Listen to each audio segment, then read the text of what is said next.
fun. I hope your day went well. And I hope your day is still going on well. You're highly welcome. We are looking at a very interesting topic: taming the toxic, a survival guide for dealing with difficult clients. I believe you've met a lot of clients, different characters, different attributes,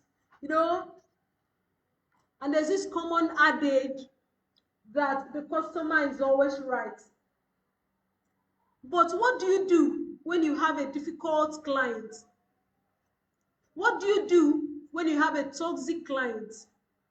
Today we are going to learn in depth on how we can tame the toxic, on how we can survive dealing with difficult clients.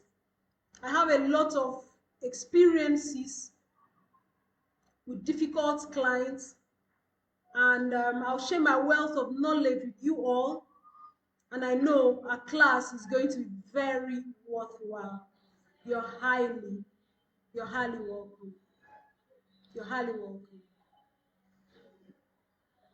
Like we said, our topic today: taming the toxic, a survival guide for dealing with difficult clients. Good people, are you tired of dealing with clients who drain your energy, disrupt your workflow, and make your job more stressful than it needs to be? My dear friends, you're not alone. Handling difficult clients is a challenge that many professionals face, and it doesn't have to be, it doesn't have to be overwhelming. And in today's exclusive live webinar, we are going to share practical strategies to help you manage challenging client relationships with confidence and ease. So, good people, whether you're a freelancer, you're a small business owner, or you're someone in a client-facing role, this session is designed to equip you with the tools you need to turn tough situations into opportunities for growth. You're highly welcome. You're highly welcome. Now, before we proceed, let's take our usual mantra: day uncommon man. Day uncommon man. I want us to take it together.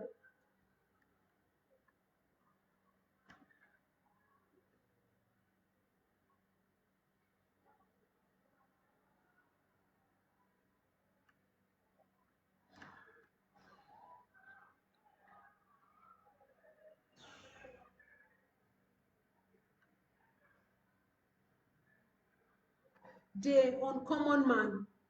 So can we take it together, good people? It's just a soft reminder that we are uncommon. We are meant to be uncommon. Okay? And it's from that book, The Common Sense, written by Thomas Paine. So let's take it, good people. I do not choose to be a common man. It's my right to be uncommon. If I can, I seek opportunity, not security. I do not wish to be a kept citizen, humbled and dulled by having the state look after me. Please, let's repeat it together, good people. I want to take the calculated risk to dream and to build, to fail and to succeed.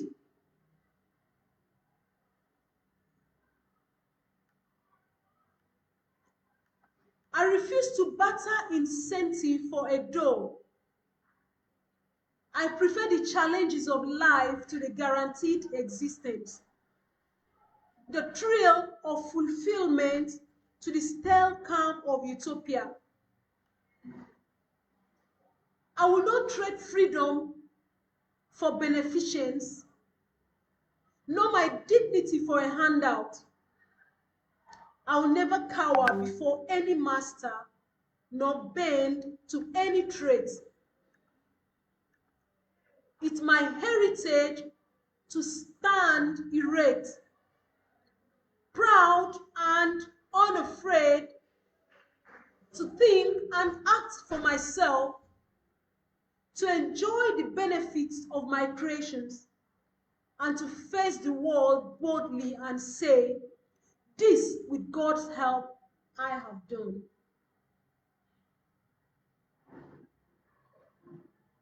Let's take the last again. It's my heritage to stand erect, proud and unafraid, to think and act for myself, to enjoy the benefits of my creations, and to face the world boldly and say, this, with God's help, I have done. That's a good one, awesome people. That's a good one. Thank you for taking the mantra. You're doing mega. So let's get to our class.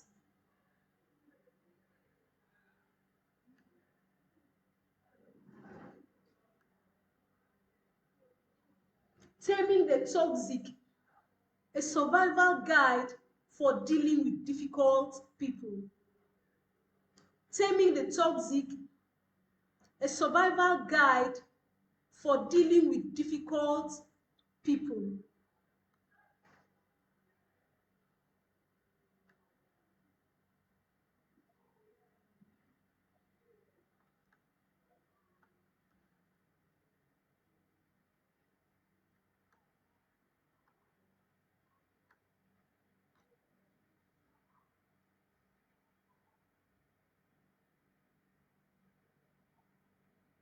So today's class is going to be very, very engaging, and we are starting right away. Hello and welcome everyone. Thank you for joining us today for this important discussion on managing difficult clients. We are excited to have you here, and we look forward to sharing valuable insights, that can help you navigate these challenges with greater confidence and ease. You're welcome.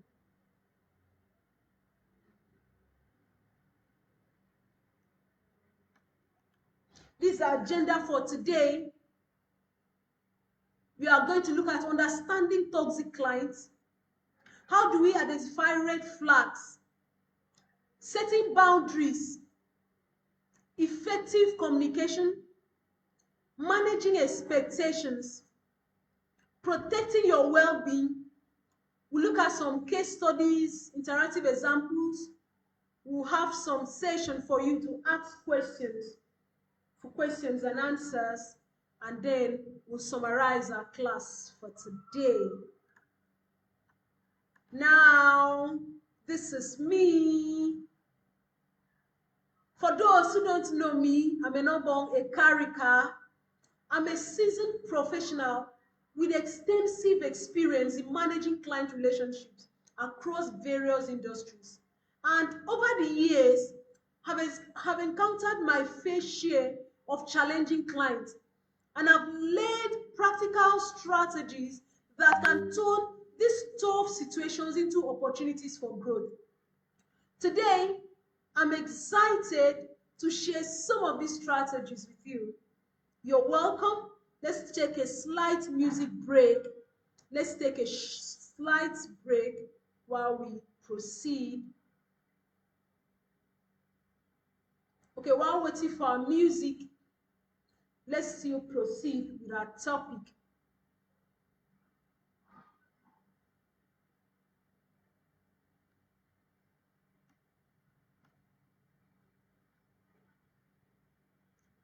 This is a quote by an unknown person that says, sometimes you need to give yourself permission to let go of toxic clients, no matter the financial cost.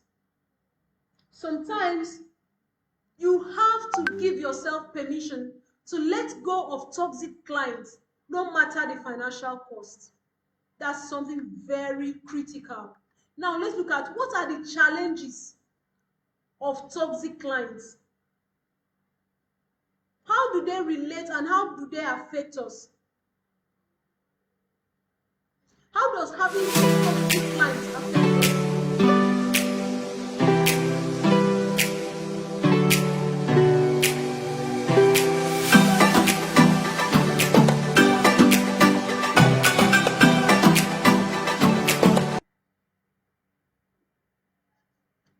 The challenge of toxic clients, that's our section 1. We need to look at understanding them. What makes it an issue? Why is it a challenge having toxic clients with us?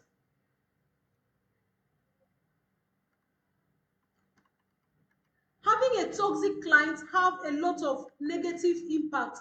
From the word toxic, you can imagine the implications of toxicity. That means looking at the challenge of having toxic clients, of difficult clients, we are going to look at different aspects, different impacts on us. Now, let's quickly look at the emotional and professional toll of toxic clients on us.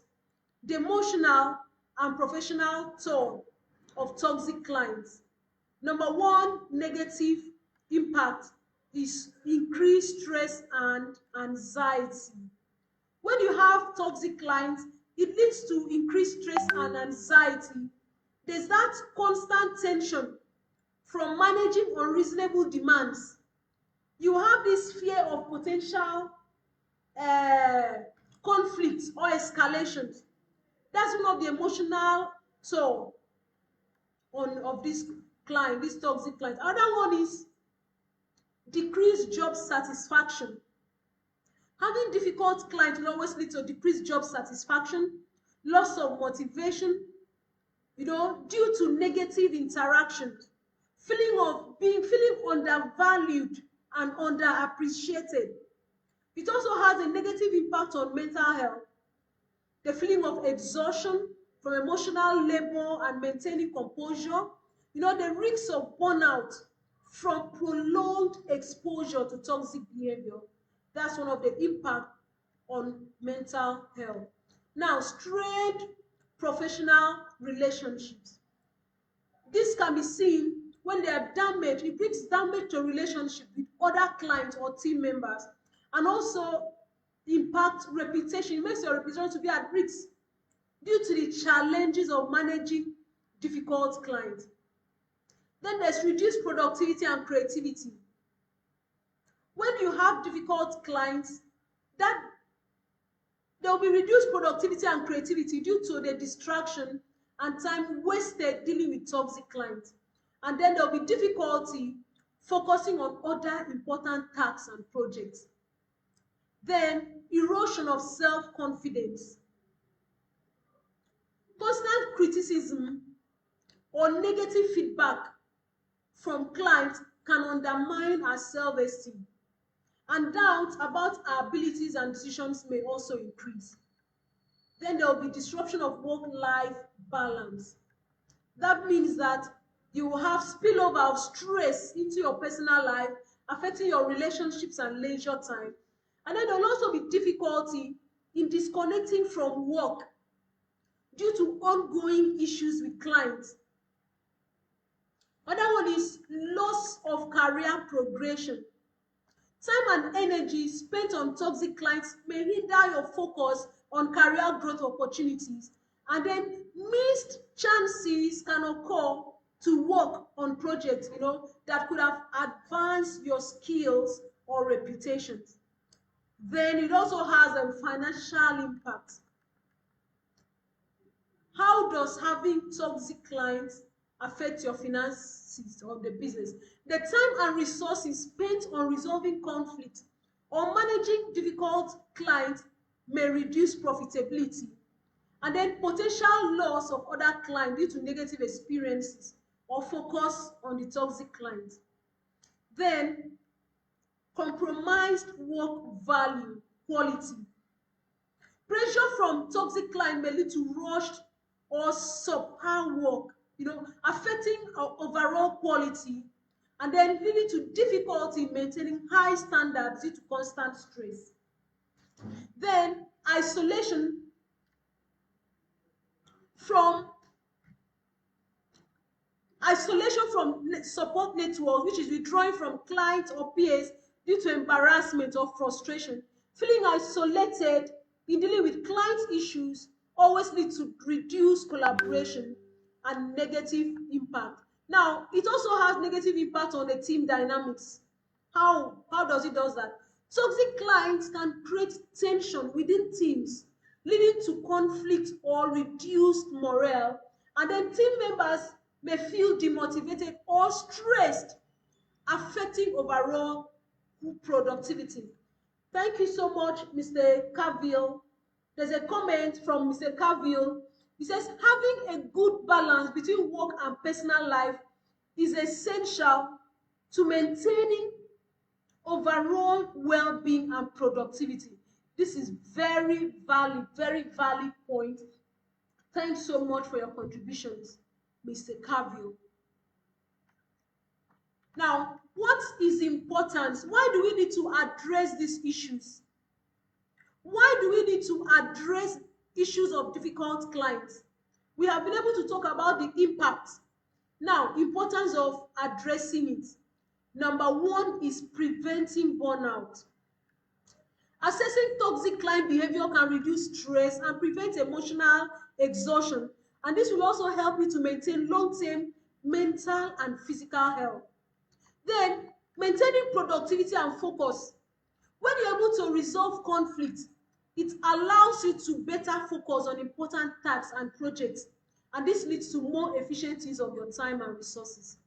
Then, preserving professional relationships. Ability to handle difficult clients will help you effectively prevent damage to your reputation with other clients and colleagues. And then it fosters a positive and collaborative work environment. Addressing it also enhances job satisfaction, because dealing with toxic clients will always proactively improve your overall job satisfaction and morale, and it creates a more positive and fulfilling work experience. Then financial and protecting your financial stability. This happens by minimizing the time and resources spent on difficult clients. Can always improve your profitability and now allow you better focus on clients who bring value and long-term growth.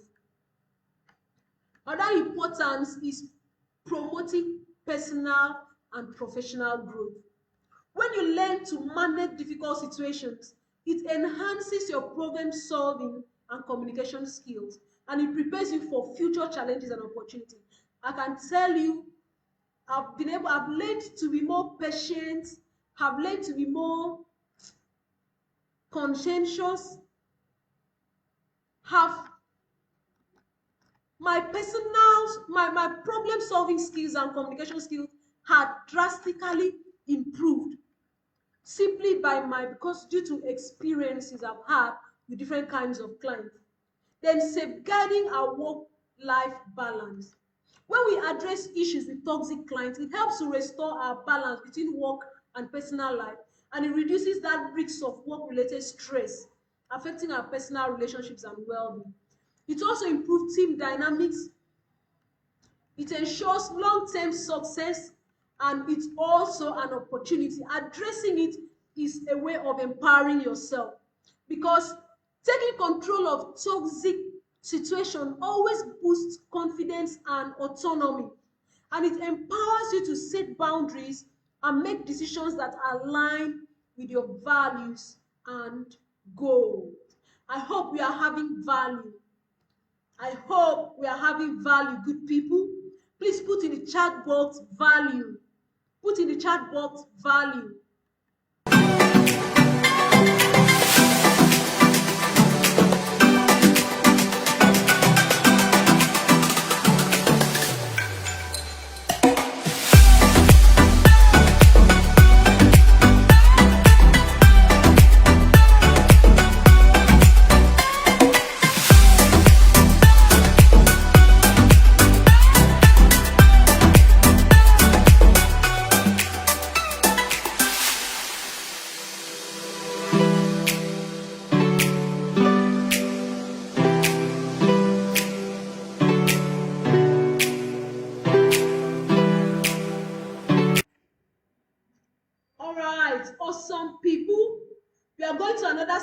section now, identifying toxic clients. What are the red flags to watch out for? What are those things that will make you know you're dealing with a toxic client? Number one, let's look at types of toxic behaviors. These are attributes, these are the red flags that will let you know that you're dealing with a toxic client. Toxic behaviors.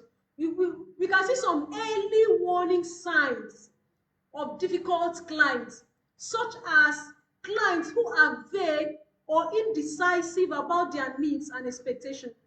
We also have clients that make frequent last-minute changes or inconsistent communications.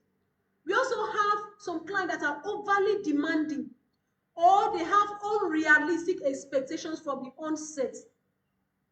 We have clients that are disrespectful or dismissive. You know, they have a disrespectful or dismissive tone in communication. Those can be early warning signs of a difficult client. Now, let's look at types of toxic behaviors. Constant complaints. Clients who are never satisfied, regardless of the quality of work delivered. Number one type, constant complaint. These are clients who are never satisfied, regardless of the quality of work delivered. The other one is unrealistic demands. These are clients that expect immediate responses or results beyond what was agreed upon. Then we have clients that micromanage. These are excessive control over every aspect of the work, leading to frustration and inefficiency. We have clients that will make maybe a request or something, and they want to follow, and there are clients that you've told them, okay, this thing will be ready in 1 week's time, in 7 working days or 5 working days. There are clients that want to micromanage, coming to find out every 2 minutes, every 1 hour, what's happening, every 2 days, what's happening. Excessive control over every aspect of work, leading to frustration and inefficiency. That's another type of toxic behavior. The lack of respect for boundaries. You know, these are people that contact you outside of agreed upon hours or ignoring set boundaries. We have blame shifting. These are clients who refuse to take responsibility for their role in the issues of setback. Then payment issues. These are when you experience delays, clients that, delay or refuse to pay, using payment as leverage to demand more work. Let's look at more. We have over-negotiation. These are clients who continually try to reduce your rate or request additional work without offering fair compensation. They always engage in drawn-out negotiations over trivial details, wasting your time and resources. That is a toxic attribute. Then passive aggressiveness. These are clients who make subtle or indirect negative comments instead of providing clear feedback. They send mixed signals or being intentionally vague to avoid confrontation, but they create tension. Another character we see is emotional manipulation. These are clients who use guilt, they use sympathy, they use flattery to manipulate you into doing more work than agreed. And these are also clients that play the victim to avoid taking responsibility in their part in problems. I can tell you, I had an experience today. There's a client that came to apply for his benefits, and one of the requirements is evidence of disengagement. Now, instead of the client to get back to his employer for his disengagement letter, he's trying to manipulate us with anger with shouts, ready to fight, that we are the one refusing to pay him.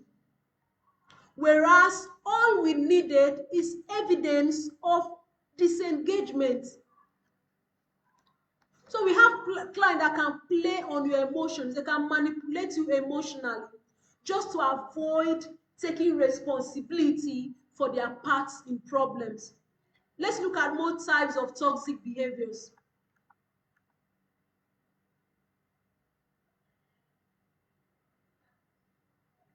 Inconsistent communication. These are clients who are difficult to reach, especially when you need feedback or decisions, but you expect immediate responses from you. These clients, they are difficult to reach when you need feedback or decisions, but the same clients are expecting immediate responses from you. These are also clients that bring about frequent changes in communication channels, leading to confusion and delays.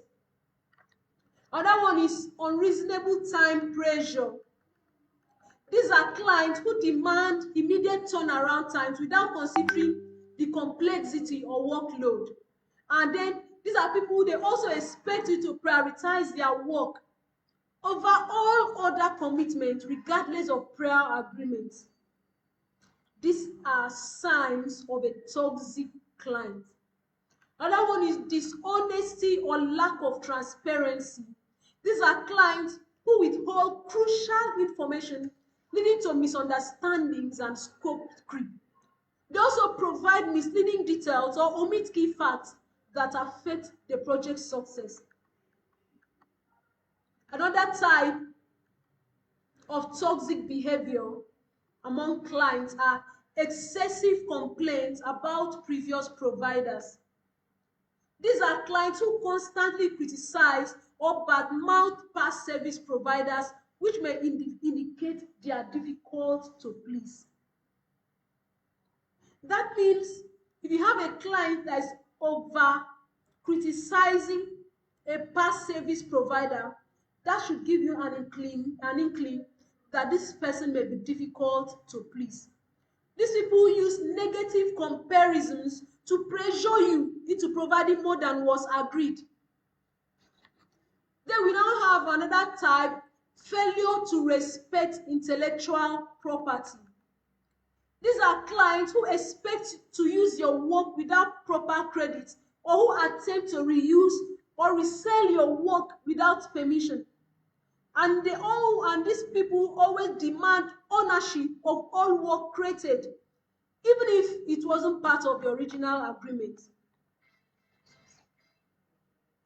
We now have over-promising to others.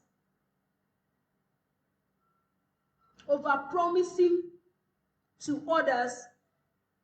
These are clients who commit to unrealistic deliverables or deadlines to their stakeholders, then pressure you to meet their expectations.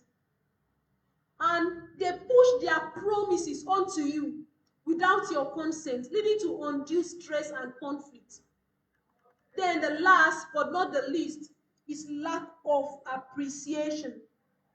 Lack of appreciation. These are clients who never acknowledge your effort or the quality of your work. This leads to feelings of undervaluation, and they're always constantly seeking better deals or alternatives despite your satisfactory performance. Good people, are we having value? Are we having value? Let's quickly look at those types again before we proceed to the next slide.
We are back again. Let's quickly look at the importance of addressing these issues. Why is addressing these issues very important? Let's take them one after the other. Number one is preserving your professional integrity. Addressing toxic behaviors ensures that your standards and values are upheld, and maintaining integrity fosters trust and respect in your professional relationships.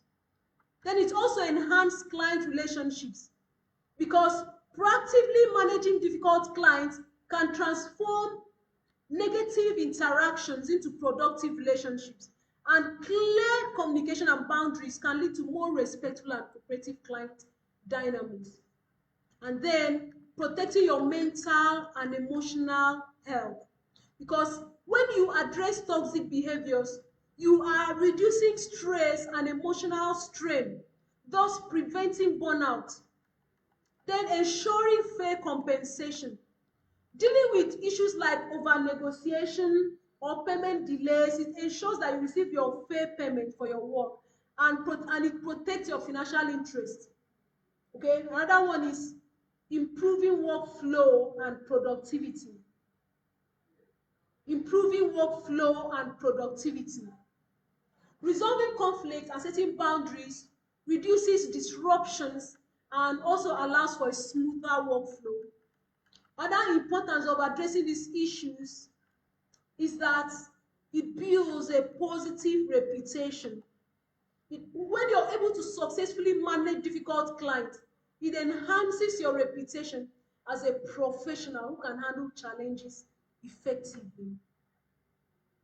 Then it also fosters long-term success. It fosters long-term success. By addressing toxic behaviors, it helps to create a healthier work environment which is conducive for long-term success. And then empowering professional decision making. When you take control of difficult situations, it empowers you to make decisions that align with your goals and values. Then encouraging personal growth.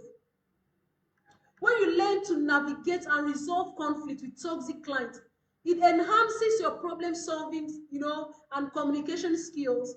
And these experiences contribute to your personal and professional growth, preparing you for future challenges. Then maintaining work-life balance. When you are able to effectively manage toxic clients, it prevents work-related stress from spilling into your personal life. And this balance is crucial for sustaining that long-term well-being and overall happiness. Thank you. I believe you are doing great. We are doing great. We are doing great.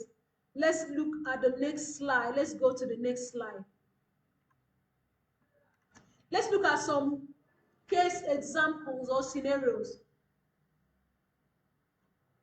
Number one is a client who expects you to be available 24/7, and they become upset.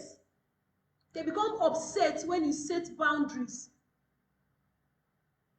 These are clients. This is an example. A client, they expect you to be available 24/7, and they become upset when you set boundaries. That's a difficult client. Another difficult client is a client who provides vague instructions and then blame you for not meeting their unclear expectations. Then another scenario is a client who constantly criticizes your work without offering constructive feedback or solutions. These are just few of examples of a difficult client. I believe you've experienced some of them.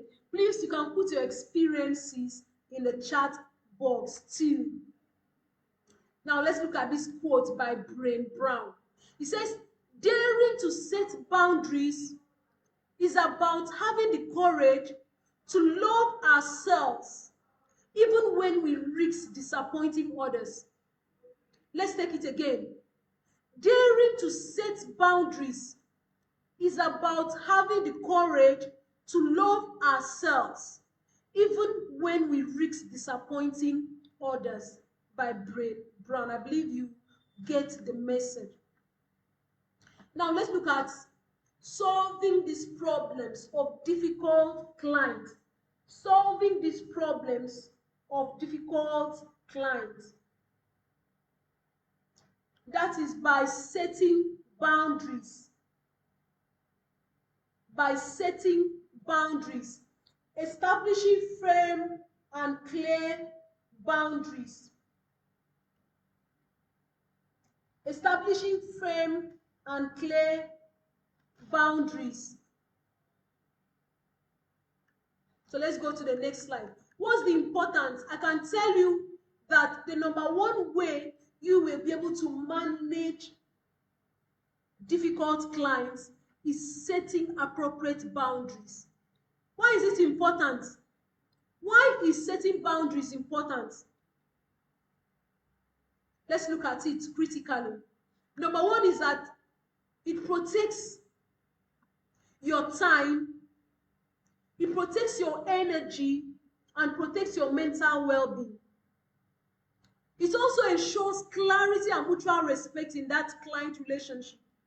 And then it prevents that unrealistic demand, scope creep. It helps to maintain a professional work-life balance, and it fosters a healthy and productive working environment. That's why it's very important to set boundaries in client relationships. Let's look at the strategies to set and maintain boundaries. The strategies to set and maintain boundaries are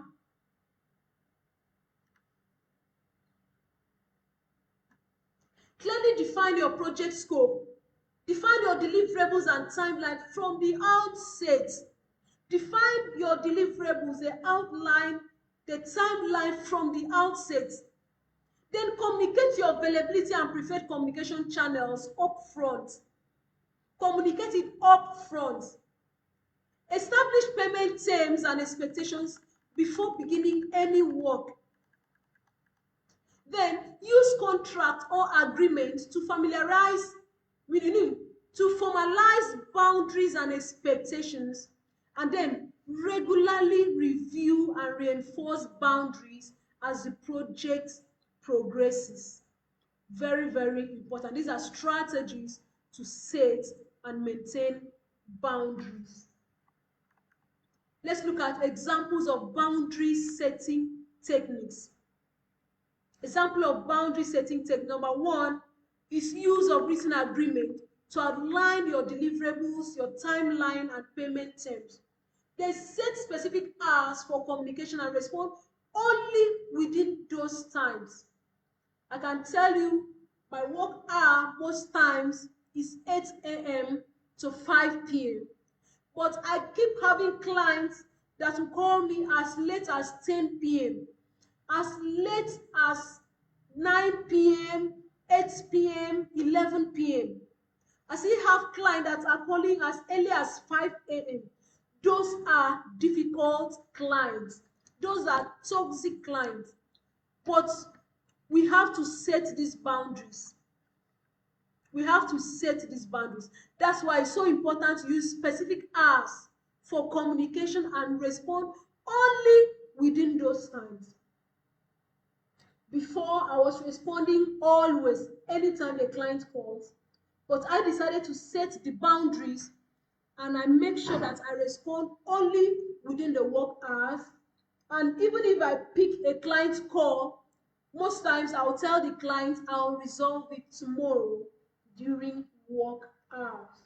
So it's very important to set these boundaries. You can politely but firmly redirect scope changes to a formal change request process. Then implement a no work without a contract policy to protect against scope creep. Then communicate the consequences of boundary violations clearly and enforce them consistently. Example additional fees for rush to work, or after hours communications. It's very important to communicate clearly. I think the key here is doing what? Communicating clearly. Communicating clearly. To manage toxic clients, number one attribute we need from you is clear communication. Now, let's see this quote. It says, good fences make good neighbors, and good boundaries make good business relationships. This is a quote by an unknown person. Good fences make good neighbors, and good boundaries make good business relationships. Very true. Very, very true. Good boundaries will always make good business relationships. Now, like we said earlier, the key is communication, effective communication to de-escalate conflict. Effective communications to de-escalate conflict.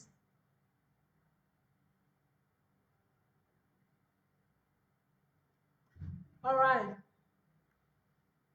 Now let's look at techniques for clear and assertive communication. Techniques for clear and assertive communication. Use I statement to express your needs and concerns without sounding accusatory. You can say, I need clarity on this. I need to understand what to do about this. I need to go here. I need to have this. Or I feel that. You can also be direct and specific about issues, avoiding vague language that can lead to misunderstandings. Another one is stay calm and composed even when addressing contentious issues. Focus on solutions rather than problems. Then repeat or paraphrase the client's words to confirm understanding and to show that you are listening. I hope we are having value. Now let's look at how to handle difficult clients. How to handle difficult clients. Prepare in advance by outlining those key points you need to address. It's always good to prepare in advance. Acknowledge the client concerns, validate their feelings. Okay, stay focused on the issue at hand. Avoid getting sidetracked by unrelated matters. Offer options or compromise where possible to show your flexibility, but still maintaining your boundaries. And always end the conversation on a positive note. Always end the conversation on a positive note. Make sure that you summarize the agreed points and all of that. These are different ways to handle difficult conversations. Number one, be calm. You have to be calm. You have to improve on your emotional intelligence to help you handle the different types of difficult people. I believe you enjoyed the exposure of attributes of toxic clients. You enjoyed it. By the time you have such knowledge, it's easy to handle them. Number one, be calm. Number two, know your work. Number three, always prepare in advance. Outline the key points you need to address. Now, let's look at tips for maintaining professionalism under pressure. Against all odds, you should be able to maintain professionalism. There's a quote I got some time ago. It says, how do I put it? There are times, okay, let me not go to the quote. There are times that there are some people that just want to trigger you to behave like them. For instance, you have a screaming client who comes in shouting, screaming, shouting, embarrassing you. If you also respond by screaming back, you're worsening the situation. But such people, you have to maintain professionalism no matter what. No matter the pressure, no matter what they are doing, you maintain professionalism. That's why we say take a deep breath and gather your thoughts. Before responding to heated arguments. No need of arguing with clients. Just be calm, take your time, let them vent. When they are done, you do your explanations. I had an experience today, a client that doesn't want to take responsibilities. He came, shouted, and said he will leave the office today until he gets what he wants. Whereas what he actually needs to do is he's supposed to come with some document, which he didn't come, and expects to scream and shout so that we can make things happen. All I did was to avoid giving back the pressure he was bringing. I remained calm, gathered my thoughts before responding. At a point, the same client just stood up on his own and left. This is someone that said he will not leave the office today if he doesn't get what he wants. So you always have to maintain professionalism under pressure. Avoid reacting emotionally. Instead, respond with calm, measured language. Don't react emotionally. Respond with calm, measured language. Keep the conversation focused on facts and objectives, steering clear of personal attacks. At no point should you get to the point of personal attacks. And also set a follow-up meeting or send a summary email after conversation to ensure everyone is on the same page. And remember, good people, it's important to take a break. It's important to reschedule. It's important to reschedule a conversation when your emotions are running high. Very, very important. Now let's look at managing expectations. Managing expectations. This is by aligning client service and provider goals. How do we align client service and provider goals? Number one, let's look at strategies for managing and setting client expectations. Number one is set clear, achievable goals and deliverables from the start of the project. From the start of the project, set clear goals, set clear, achievable and please let me take it again. Set clear, achievable goals and deliverables from the start of the project. Also break down large projects into smaller milestones with specific deadlines.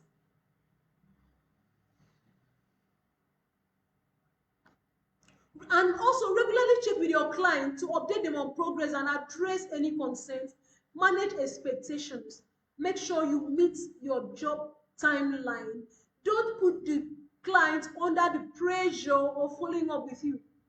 You as a worker too should be good to the clients. Give the clients excellent service. That's one of the strategies for managing and setting client expectations. Excellent service, clear, achievable goals and deliverables. Very, very important. Manage expectations and get things done. Now let's look at the importance of transparent communication. Remember, I said one of the key ways that we can manage difficult clients is proper communication, transparent communication. Why is it important?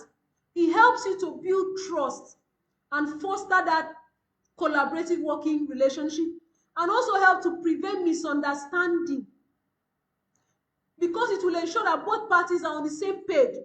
It enables you to identify and resolve conflict. It helps your client to stay informed and reassured, even when you're delivering bad news or discussing delays. It also enhances client satisfaction by aligning their expectation with the realities of the project. Now let's look at tools and techniques for expectation management. I believe you understand what we mean by expectation management. That is what your client expects you to deliver. What your client expects you to deliver. Always, you can use some project management softwares. We have Asana, we have Trello. It will help you to keep track and keep your client informed. Transparent communication is very, very important. Create good proposals, scope of work, timelines, responsibilities, and deliverables. Then develop that your communication plan that specifies how and when updates will be provided is very important. Use regular updates, status reports or meetings to discuss progress. Then always implement feedback loops. Always implement feedback loops. Let's quickly look at protecting your well-being. That is safeguarding your mental and emotional health. Protecting your well-being through safeguarding your mental and emotional health. Let's start with this quote. You don't have to attend to every argument you're invited to. You don't have to attend to every argument you are invited to. Very important. Let's look at self-care strategies for professionals. Self-care strategies. Please, good people, to manage clients, you should be able to manage yourself. You should love yourself, prioritize yourself too. Prioritize your self-care. It's very important. That's why we are itemizing the self-care strategies for professionals like you. Number one, prioritize regular breaks and downtime so that you can recharge and avoid burnout. Number two, engage in activities that promote relaxation and mental clarity, such as meditation, exercise, or hobbies. Set boundaries, good people, around your work hours so that you can maintain a healthy work-life balance. And then practice saying no to excessive demands to protect your time and energy. Then seek out mentorship, good people, or peer support to share your experiences and gain perspective. These are strategies for self-care while dealing with difficult people. Because like we said earlier, dealing with difficult people can be very draining. It can be emotionally, psychologically draining, very draining. That means there are times that you have to walk away. There are times you have to walk away. Now, how do we recognize when to walk away? Number one, identify signs of chronic stress or anxiety that is linked to specific client or project. If you are in such a situation, learn to walk away. Okay? Assess whether the client relationship is negatively impacting your overall well-being. If the client relationship is negatively impacting your overall well-being, you may have to walk away. You can consider the long-term impact on your career and personal life if the toxic relationship continues. Those are telltale signs of when to walk away. And also evaluate if the financial or professional benefits outweigh the emotional costs. Then good people, have an exit strategy in place and be prepared to professionally disengage if necessary. We've talked about recognizing when to walk away. It is not, that's why I feel debunk that quote that customers are always right. It's not always good people. It's not always. There are times that you may need to let go of that customer for your peace of mind. Then let's look at resources and support for stress management. utilize mental health resources, explore stress management apps or tools, join professional networks or communities, access online courses just like what we are doing right now, or workshops. Then consider reaching out to a life coach. You can reach out to me, a business mentor. I'm a life coach and also a business mentor. You can do that. It will help you to manage stress. Please bring on your questions, bring on your answers, bring on your comments. Let us discuss together. That is case study. And then look at this quote. It says, knowing when to walk away is wisdom. Being able to is courage. Walking away with your head held high is dignity. Let's take the quote again. Knowing when to walk away is wisdom. Being able to is courage. Walking away with your head held high is dignity. Thank you so much, awesome people. I believe you really had value today. We look forward to more engaging time out together. I want you to ask questions. I want you to contribute. I would like some of you to also speak in our other webinars. We really appreciate you and look forward to having you with us always. We look forward to see you have great client relationships, great client results, better businesses, better coping mechanism on your business is very, very important. I want to use this time to appreciate every one of you for being a part of this class. Special thanks to Basi Daniel. You're highly appreciated. Special thanks to Mr. Cavill Iwang. You're highly appreciated. Special thanks to Mrs. Patience Eina. You're highly appreciated. Every one of you is appreciated. Thank you so much, good people. We look forward to having bigger and bigger session, learning session together. Thank you so much to every one of you.